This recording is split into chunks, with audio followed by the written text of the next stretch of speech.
वैसे ही मैत्री बोध परिवार एक विशेष कार्य करने के लिए यहाँ पर उपस्थित है। महाराष्ट्र प्रदेश में भारत जैसी पावन भूमि पर अपना एक संकल्प लेकर आया है और ये संकल्प ईश्वर का संकल्प है और आप सभी को इसे समझना बहुत जरूरी है कि जब भी हमने काम शुरू किया था 21 दिसंबर 2012 से 2013 से आप पकड़ सकते हैं, एक विशेष संकल्प को लेकर,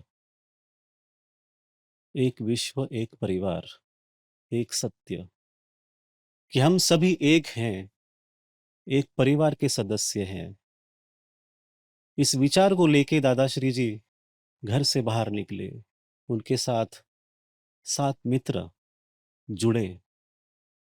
इस यात्रा की शुरुआत हुई। फिर आप में से अनेकों लोग, हजारों लोग देश विदेश सभी जगह से पहुंचे।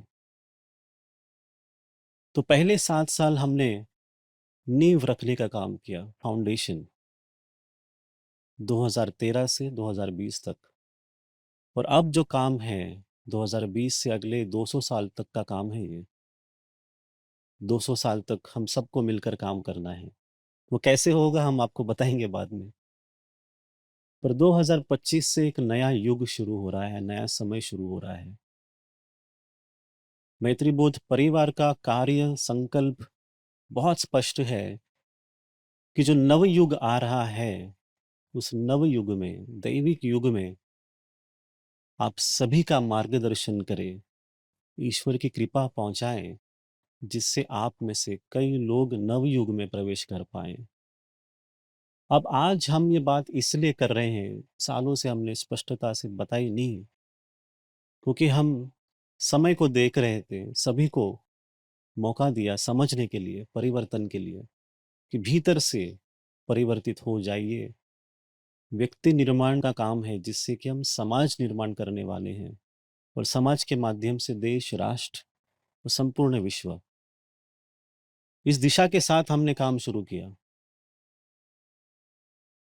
आज ऐसा समय है कि जहां पर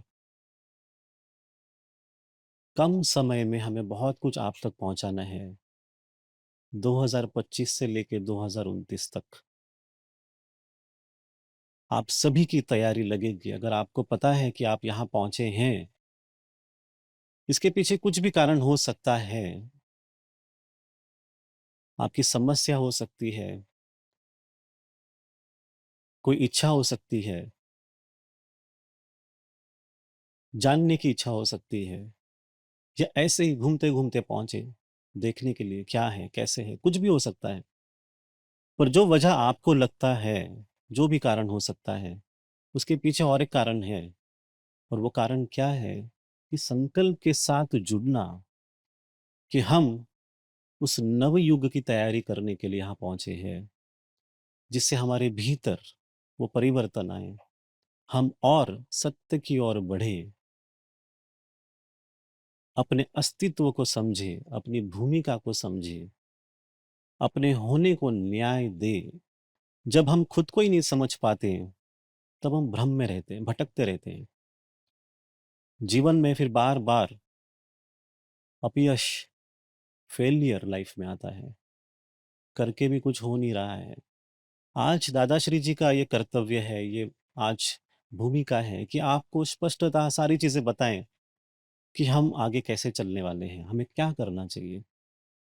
अगर आपकी इच्छा हो, अगर आप अनुमति दे, तो हम और भी बातें आपको बताएं कि हम क्या और करना चाहते हैं, या अब तक हमने क्या प्राप्त किया। अगर आपको याद होगा, बीच में हमने नवयुग का एक संदेश आप तक पहुंचाने की कोशिश की, पर नहीं कर पाए किस कारणवश। अगर आपको पता होगा, यूट्यूब पे हम एक लिंक भेजा था सभी को कि इस दिन दादाश्री जी आप तक एक संदेश पहुंचाएंगे, और उस वक्त नहीं हो पाया। तो वो कारण आप जानना चाहेंगे? हाँ, क्योंकि हम खुल के बात करेंगे, जो हम हैं हम वही आप तक पहुंचाएंगे, कि हम नहीं कर पाए। उसका कारण ये है कि हम पिछले 7 सालों से जो भी हो रहा है उसके लिए निरंतर जो स्पष्ट है, अस्पष्ट है, उन सभी चीज़ों के लिए निस्वार्थ भाव से काम करते आए हैं। हमने कभी संख्या पर ध्यान नहीं दिया कि हम कितने लोगों तक पहुँचे और क्या करना चाहिए। हमने बस यही सोचा कि सत्य की बात करें, सत्य को पहुँचाएँ। इस देश की भूमि और आध्यात्मिकता यह आपको संपूर्ण विश्व में कहीं पर भी नहीं देखने मिलेगी। ऐसा एक बहुत खास, विशेष, ईश्वर को प्रिय ऐसा ये देश है। इसकी आध्यात्मिकता के साथ खिलवाड़ नहीं होना चाहिए। यही बात जब मुझे मेरे गुरुजी महाअवतार बाबा जी ने कहा, जब मेरी इच्छा नहीं थी लोगों से मिलने की, तब उन्होंने कहा कि नहीं, आपको लोगों से बात करना होगा उन तक। सच में आध्यात्मिकता क्या है? सत्य क्या है? ईश्वर की कृपा क्या है? वो पहुँचाना है। और वो सारे लोग पहुँचेंगे जो नवयुग के लिए तैयार हैं, जो आगे बढ़ना चाहते हैं, वो सभी लोग उस वक़्त पहुँचेंगे। उनके उस आदेश के बाद जो संकेत उन्होंने दिया, उसके बाद हमने काम शुरू किया और उसका प्रभाव हमने संपूर्ण देश में देखा। जब परिवर्तन की बात नहीं हो रही थी, आज संपूर्ण देश में परिवर्तन की बात हो रही है।